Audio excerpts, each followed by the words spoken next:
জীবনের কিছু কিছু মুহূর্ত খুবই আনন্দের হয় যেগুলো বাসায় প্রকাশ করা যাবে না। তো সেই ধরনের একটা মুহূর্ত ছিল গতকালকের ভিডিওটি, দীপাবলির অনুষ্ঠান। সবাইকে দীপাবলির অনেক অনেক শুভেচ্ছা। অ্যাকচুয়ালি গতকালকের দিনটি এত স্পেশাল ছিল, আমি সকাল থেকে অপেক্ষায় ছিলাম। যেহেতু আমাদের অফিস বন্ধ ছিল, তো সকাল থেকে রেডি ছিলাম কিভাবে গুছিয়ে সুন্দরভাবে মন্দিরে যাওয়া যায়।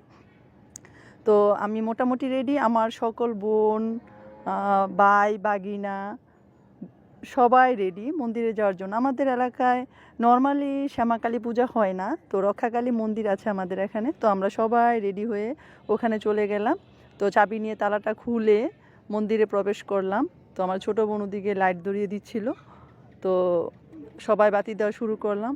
মানে এত ভালো লাগছিল ওখানে, একদম অল্প সময়ের মধ্যে সবাই মন্দিরে প্রবেশ করে সিরিয়াল মাফিক মোমবাতি দেওয়া শুরু করছে। এত আলোয় আলোকিত হয়ে যাচ্ছে, মানে বাসায় প্রকাশ করা যাবে না। এই তো এখানে বাবা লোকনাথের মন্দিরও আছে, তো আমরা ওখান থেকে বাবা লোকনাথের মন্দিরে চলে যাই। তো আমার বাগ্নিও খুবই আনন্দে। তো এত সুন্দর পরিবেশ, সবাই তারাবাজি ফুটাচ্ছিল।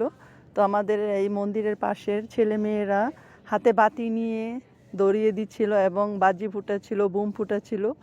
সবাই মহিলারা, কাকি জেঠিরা সবাই বসে বসে তা উপভোগ করছিল। আসলে বড়দের থেকে ছোটদের আনন্দটাই একটু বেশি। আর আমরা ওদের আগ্রহে থাকি যে কখন আমরা বাতি দিব ভগবানের চরণের। তো সব মিলিয়ে একটা আনন্দঘন পরিবেশ। আমি এখান থেকে নমস্কার করে চলে যাই শিবলিঙ্গ মন্দিরে। মন্দির থেকে চলে আসি বাড়িতে, কারণ আমাদের মন্দিরে বাতি দেওয়ার পর বাড়িতেও দিতে হবে। তো খুব দ্রুতই চলে আসতে হয়েছে। এদিকে আবার অন্ধকারও হয়ে গেছে। আমার বাড়ির পাশে সবাই মোমবাতি ধরিয়ে ফেলছে। তো আমার ছেলে এখানে বাজি নিয়ে সুন্দর করে ধরাচ্ছিল এবং নাচতেছিল।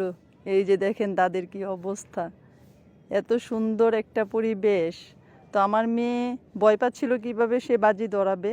তো পরে আমি একটা কাঠি দিয়ে লম্বা করে দেই, যাতে সে সুন্দর করে ভয় না পায়, আনন্দ করতে পারে। এই যে তারপর সেও ধরালো।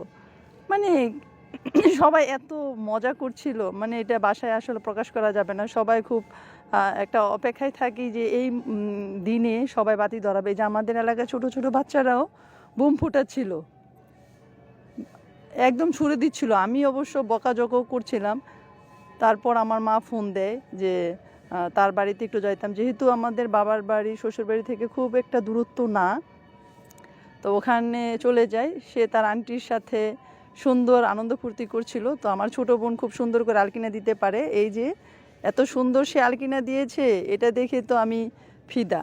ওখানে মা আর আমি বসে বসে গল্প করছিলাম, আর আমার ছোটো বোন আমার ছেলের সাথে আনন্দে মেতে উঠছে। হয়তো সে বাজি ডিলা দিয়ে গাছের উপরে দিচ্ছে। তো সব মিলে খুবই আনন্দ। আমিও একটা বাজি নিয়ে সবাইকে দেখাচ্ছিলাম এবং আমার ছেলেকে দেখাই দিচ্ছিলাম কিভাবে ফুটাতে হয়। মানে সব মিলিয়েই খুবই সুন্দর। আসলে এই তো, আসলে আমরা এই দিনটার জন্যই অপেক্ষায় থাকি যে কখন আমরা বাতি দিব ভগবানকে। এবং ভগবানের চরণটা দেখতে এত সুন্দর লাগে যে মনে হয় মানুষের জীবনের সকল অন্ধকার দূর হয়ে আলোয় আলোকিত হোক। সবাইকে নমস্কার জানিয়ে এবং শুভ দীপাবলি। সবাই ভালো থাকবেন, সুস্থ থাকবেন এবং আমার জন্য বেশি বেশি দোয়া করবেন। Tata, bye bye.